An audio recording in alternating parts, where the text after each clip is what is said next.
Bom dia, garotadinha do sexto ano, garotadinha esperta. Eu estava acompanhando a aula de educação física com vocês. Vocês estavam dançando um frevo, então tenham calma, já vão aí respirando fundo. Pegue o material de vocês, já coloque aí na mesa, se assentem para a aula de geografia de hoje. E também já vamos desejar um bom dia aos professores guerreiros e parceiros que já estão aqui no chatinho, junto comigo, estimulando essa garotada a continuar estudando. Vamos, então, já colocar para vocês o tema da aula de hoje na tela. Conexões e hierarquias entre diferentes cidades. Olha que legal, um tema muito interessante. Quem vai ministrar a aula para vocês é o professor de Geografia, Antônio Russo. Bom dia, prof. Bom dia, Carlão. Bom dia aí aos alunos, aos professores e a todos que irão acompanhar a mais uma aula do sexto ano aí do Ensino Fundamental Anos Finais. Nós vamos falar aí sobre conexões e hierarquia entre cidades, mas antes o professor Carlos vai falar sobre o que nós vamos trabalhar hoje. As habilidades, claro, todas as habilidades que estarão aí dando fundamento para o nosso conteúdo, legal? Na tela, as habilidades de hoje. Trabalharemos estabelecer conexões e hierarquias entre diferentes cidades, utilizando mapas temáticos e representações gráficas. A unidade temática será formas de representação e pensamento espacial, e o objeto de conhecimento, representação das cidades e do espaço urbano. Você sabe o que é uma concentração urbana? Vai saber já já. Preste atenção no vídeo.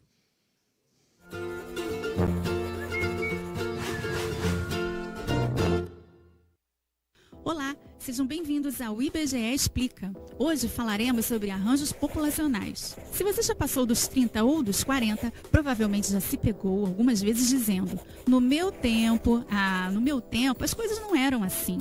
Bom, podemos estar nos referindo à educação dos mais jovens, ao estilo de se vestir das pessoas, como também a um processo constitutivo e transformador da organização espacial no planeta, também conhecido como urbanização. Historicamente, a noção de cidade tem sido atribuída à concentração de pessoas e à existência de um ambiente de trocas, de ligações, de transferências materiais e imateriais. Portanto, um ambiente que envolve fluxos, circulação e escalas variadas. No passado, a urbanização foi fundamentalmente um fenômeno associado ao aumento de população nas cidades e explicado pelo êxodo rural. Fato é que hoje mais da metade da população mundial reside em ambientes urbanos. Portanto, o mundo é majoritariamente urbano. No Brasil, esse índice supera os 80%. Se pensarmos que em 1960, apenas 45% dos brasileiros moravam em áreas urbanas, podemos ter uma noção da diferença dos cenários. Assim, ao IBGE, como órgão oficial de produção e análise de informações geográficas, é imprescindível a realização de uma leitura dessa realidade geográfica em constante transformação. É nesse contexto que surge o termo arranjo populacional. Um arranjo populacional é o agrupamento de 2 ou mais municípios entre os quais há uma forte integração populacional. Há 3 critérios para verificar se a integração é forte ou não. Utilizaremos como exemplo uma cidade A e uma cidade B. Basicamente, existe entre a população total que estuda e ou trabalha de A uma alta porcentagem se deslocando para trabalhar e ou estudar em B, e vice-versa. Após realizarem suas tarefas, essas pessoas retornam às suas cidades de origem, o que chamamos de movimento pendular.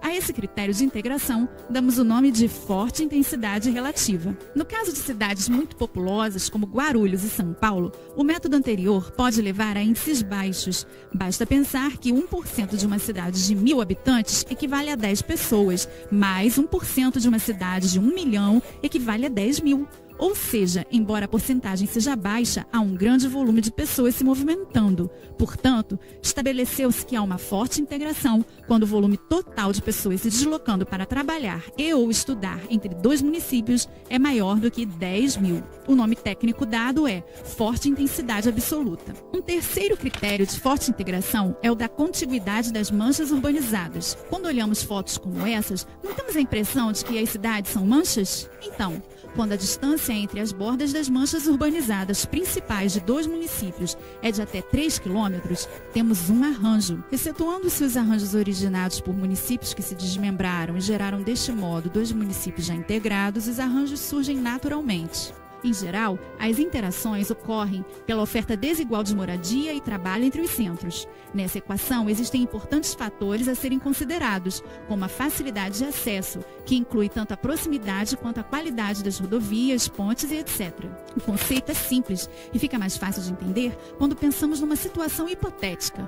Vamos imaginar que a cidade A é uma cidade média cercada pelas cidades menores B, C e D. Um certo dia, diversas empresas começam a se instalar no centro de A. Os salários são atrativos e a demanda por trabalhadores é grande. A cidade começa a crescer, diversas pessoas se mudam para a cidade A em busca desses cargos. Universidades surgem para suprir a necessidade técnica das empresas. Abrem-se diversos restaurantes, consultórios médicos e supermercados para atender a essa crescente população. As cidades B, C e D não oferecem condições de trabalho ou educação equivalentes a A. Assim, diversas pessoas ou se mudam para A ou fazem os tais movimentos pendulares de que falamos anteriormente. A cidade A cresce tanto que suas bordas se encontram com as bordas de B, C e D. O preço do imóvel em A cresce muito e o caos típico da cidade grande faz com que diversas pessoas optem por alternativas mais baratas e calmas. As pessoas então saem de A e começam a morar em B, C e D, indo para A em movimentos pendulares. Em B, C e D, começam a surgir padarias, consultórios médicos, supermercados e até mesmo universidades para atender a essa nova população. Já deu para se ter uma ideia, não é? O que inicialmente eram 4 cidades distintas e de certa forma autônomas, se transformou em um arranjo populacional. O processo é contínuo e a esses arranjos podem juntar-se outros municípios, assim como outros arranjos. Importante ressaltar que esse é apenas um dos caminhos possíveis para o crescimento. Nos dias atuais, outras atividades além da industrialização, tais como serviços de logística, contribuem para o aumento do número de habitantes das cidades. Foram identificados no país 294 arranjos populacionais formados por mais de 900 municípios em 2010, que somam aproximadamente 107 milhões de pessoas, ou cerca de 56% da população residente no Brasil naquele ano. Hoje, vemos uma diminuição no ritmo de crescimento das maiores concentrações urbanas e incremento mais significativo para os centros de tamanho médio. De forma geral, muitas pessoas estão deixando as capitais dos estados para morarem em cidades do interior. Assim, quase todas as grandes aglomerações diminuíram o ritmo de crescimento entre as décadas de 1970 e 2010. Quer saber mais sobre o assunto? No portal do IBGE você pode encontrar muito mais informações, inclusive com uma publicação dedicada ao tema. Por hoje é só. Gostou do vídeo? Então curta e compartilhe. Não deixe também de assinar nosso canal e nos ajudar a disseminar informação pelo país. Até a próxima! É isso aí, pessoal. Então, o vídeo aí do IBGE, ele é bem claro, né, na questão da concentração urbana, né, lembrando que é um tema de retomada de uma habilidade do 5º ano, tá certo? Então, essa questão aí da hierarquia urbana, ela já não é tão falada como antigamente, né? Hoje nós falamos em arranjos populacionais. E aí aquela formação, né, que mostrou o vídeo, né, das conurbações das cidades menores com o grande centro, como acontece, por exemplo, na grande metrópole de São Paulo. Isso acontece muito, principalmente nessa questão aí de trabalho e de estudo, né, que nós chamamos de migração pendular, que a gente vai ter até lá na frente aí da aula uns exemplos, tá certo? Então, falando em hierarquia urbana, o que era utilizado, né, antes, né, do processo aí desses arranjos populacionais, que aparece na REGIC, né, que é o implemento que é feito do IBGE, né, que é as regiões integradas das cidades, né, a partir de 2007, como é que funcionava nessa questão de hierarquia urbana. Então, vamos ver aqui, né, um esquema que era muito utilizado aí, até mais ou menos a década de 90, né, para 2000. Então, nós temos aí 2 esquemas. O esquema clássico, que é um esquema bem hierárquico, né, que mostra aí a vila, né, que são aquelas cidadezinhas bem pequenas, depois uma cidade local, né, que aí já dá uma influência nas cidades menores, né, o centro regional, que aí influencia as cidades menores também, e vai fazendo aí uma sequência hierárquica, né, até chegando na metrópole nacional, que aí seriam as metrópoles de maior porte, né, com aquelas né, características de população, né, aquelas características de ter os equipamentos urbanos, né, toda aquela relação que atraía também a população, né, na década de 1960, 1970, até mais ou menos 1980, que é aquele crescimento da população urbana em relação à população rural. Tá? Com o passar do tempo, né, esse esquema ficou meio que defasado. Por quê? Porque as cidades foram aumentando verticalmente, né, então elas foram se encontrando, né, o que nós chamamos de conurbação, né, ou seja, uma cidade central, né, ela atrai outras cidades menores e aí forma o que nós chamamos de conurbação, ou seja, aquelas cidades se encontram e praticamente você não tem nenhum território, né, fora, né, desocupado entre uma cidade e outra. Como acontece aqui, por exemplo, entre Mauá e São Paulo, né, a relação do ABCD, né, o São Bernardo, Santo André, São Caetano, Diadema, também tem essa relação, Taboão da Serra e os outros municípios aí que perfazem aí os 39 municípios da grande região de São Paulo. Então, adotou aí o que nós chamamos de esquema atual. Então, nós temos a metrópole nacional, que é o que mais atrai a relação com outras cidades. Tá? E aí nós temos a metrópole regional, que são metrópoles inferiores quanto a equipamentos urbanos, quanto à quantidade de população, né, em relação à metrópole nacional. Centro regional e cidade local, que estão, né, agrupados aí entre essas três regiões relacionados à metrópole nacional, e aí nós temos a vila, né, que é influenciada aí pela metrópole nacional. Então, no esquema atual, nós temos aí a influência da metrópole nacional em relação aos outros tipos de cidades, tendo aí a metrópole regional e o centro regional e a cidade local, fazendo agrupamentos de cidades, tá certo? Com o passar do tempo, isso aí ele foi se estendendo e foi tendo outras formações. Então, agrupamentos urbanos, né, os agrupamentos das cidades, eles começaram a ter um maior número, né, que é o caso aqui de São Paulo, que tem lá seus 645 municípios, e começam a se destacar cidades, né, mesmo cidades a 400, 500 quilômetros aí, do grande centro, que é a cidade de São Paulo. Então, aí vai ter uma outra formação que o IBGE ele forma, né, já a partir de 2007, através da REGIC, né, que é essa questão aí da formação das regiões das cidades. A partir de 2007, o que ele propõe? Um outro tipo de arranjo. Então, na próxima tela, a gente vai ver aí a rede urbana do Brasil, né, atualizada em 2018. Então, o que nós temos aqui? Nós vamos ter a grande metrópole nacional, que é São Paulo.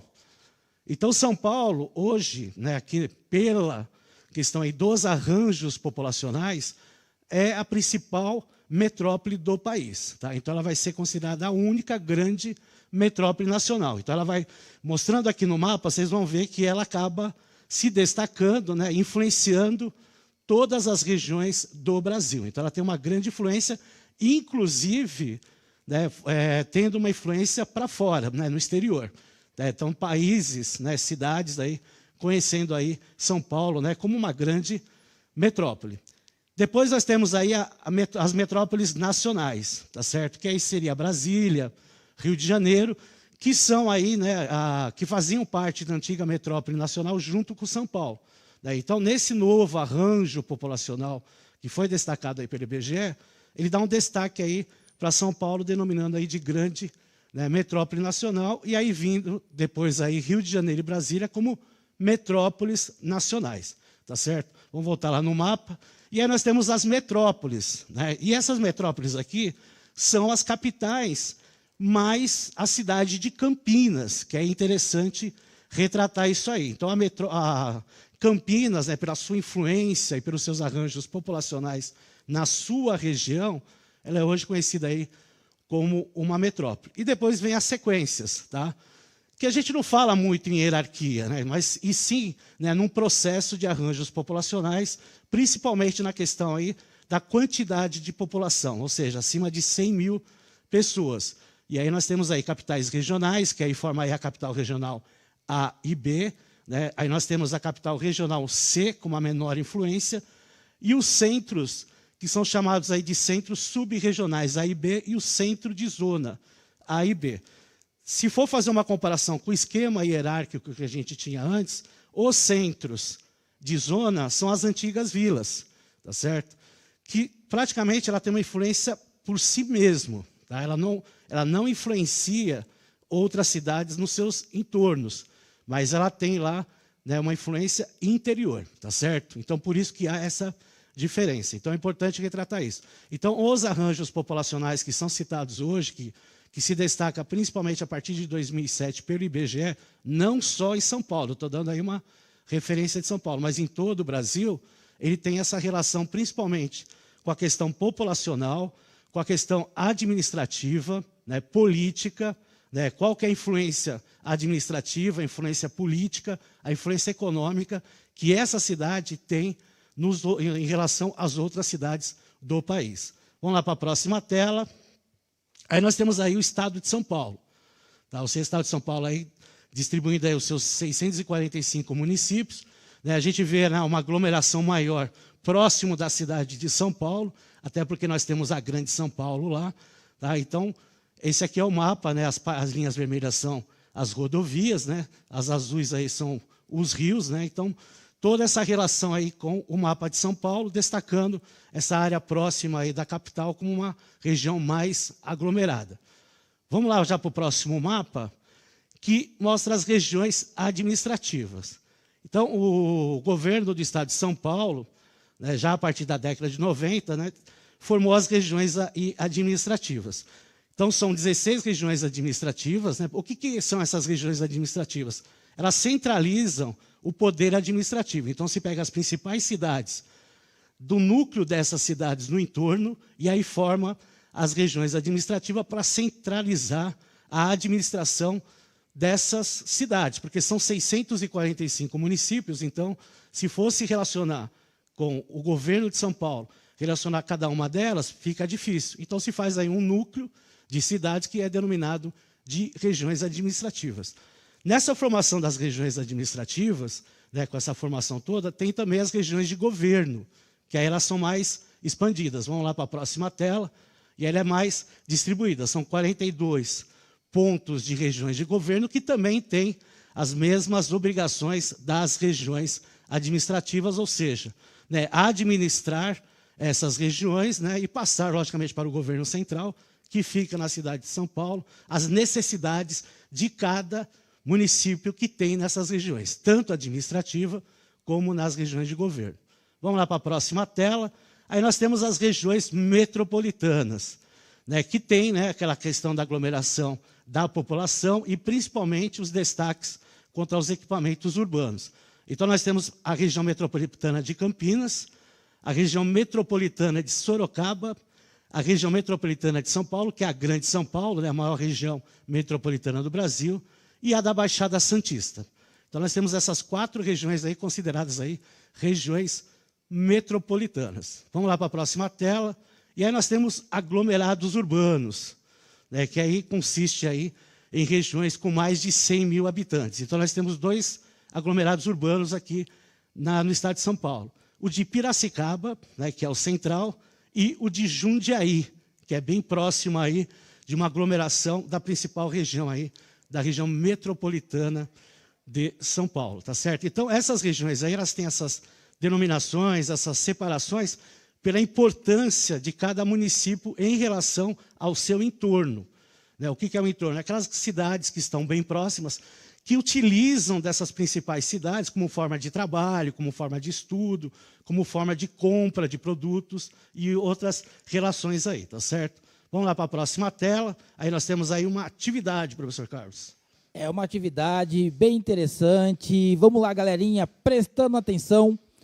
A atividade será: qual cidade você mora? Em qual região administrativa ela está localizada?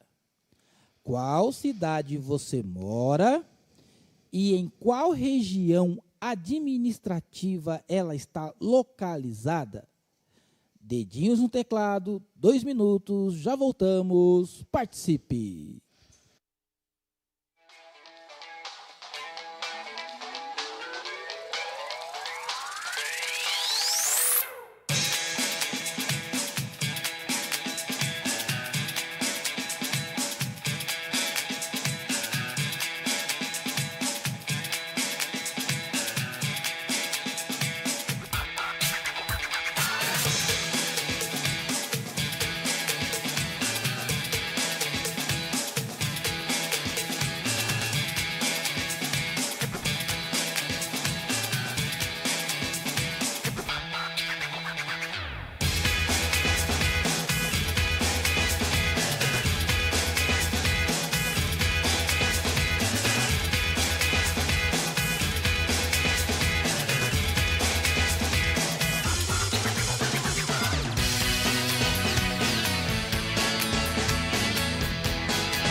Voltamos para a interação. Vamos lá, galerinha. A professora Rejane traz aqui as respostas dos seus estudantes da PEI Maria Helena Colônia. Eles responderam que eles estão em Mauá e que faz parte da região metropolitana de São Paulo. Nós tivemos aqui também Valparaíso, que fica na região de Araçatuba, e Mojimirim, região de Campinas. É isso aí, legal.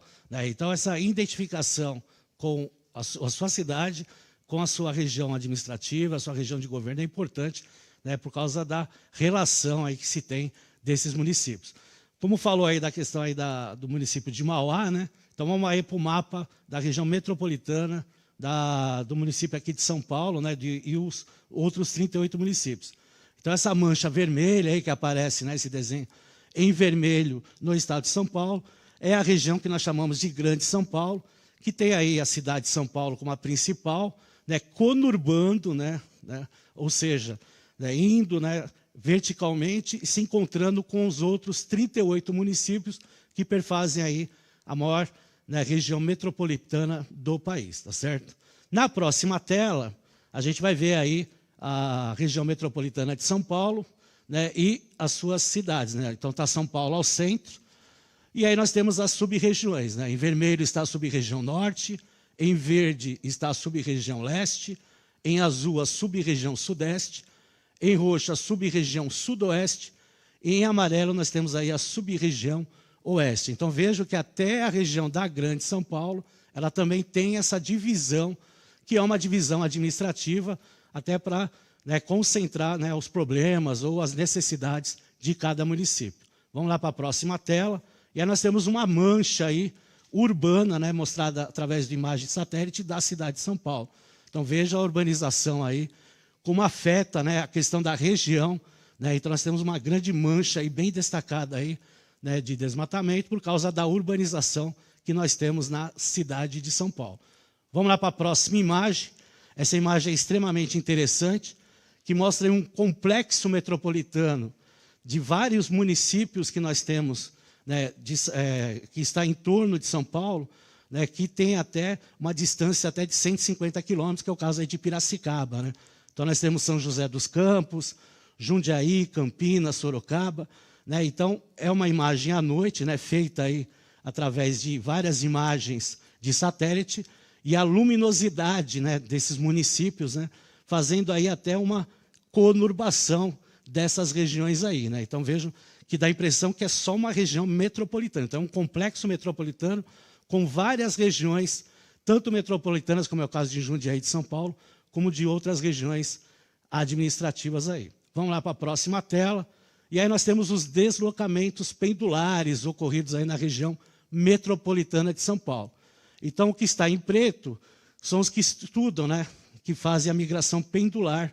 Quando fala em migração pendular, é quando você desloca de uma cidade para outra, né, e volta no mesmo dia. E aí nós temos trabalho e estuda, né, em branco, 4,9%, que fazem isso diariamente, e a grande maioria, 84,1%, é os que trabalham, saem de uma cidade e vão para outra para trabalhar. Isso em relação à cidade de São Paulo, tá certo? Vamos lá para a próxima imagem. Aí nós temos aí as cidades com as maiores concentrações urbanas do Brasil. Então, o maior contingente populacional. Então, São Paulo é a maior concentração urbana do Brasil. Depois vem o Rio de Janeiro, como sendo a segunda maior concentração urbana do país. Nós temos Belo Horizonte, que é a terceira concentração urbana em população do país, e Recife, lá no Nordeste, como sendo aí a quarta maior concentração urbana do Brasil. Então, eu coloquei aí as 4 principais concentrações urbanas que nós temos aqui no país. Tem outras concentrações, mas no menor porte, tá certo? A aula acabou, infelizmente, né? Nós temos aí o Saiba Mais, entre aí nesse link, e aí você vai ter lá várias informações aí do seu município, tá certo, pessoal? Obrigado aí pela participação do chat, obrigado aí pelo desenvolvimento da aula, agradeço ao professor Carlos, sempre parceiro aí nas minhas aulas, um forte abraço a todos. Galerinha, continue estudando aí durante a tarde, aproveite aí o dia ensolarado para poder continuar estudando, bom trabalho para os profs, avalie a aula no final e até a próxima. Tchau! Tchau, pessoal.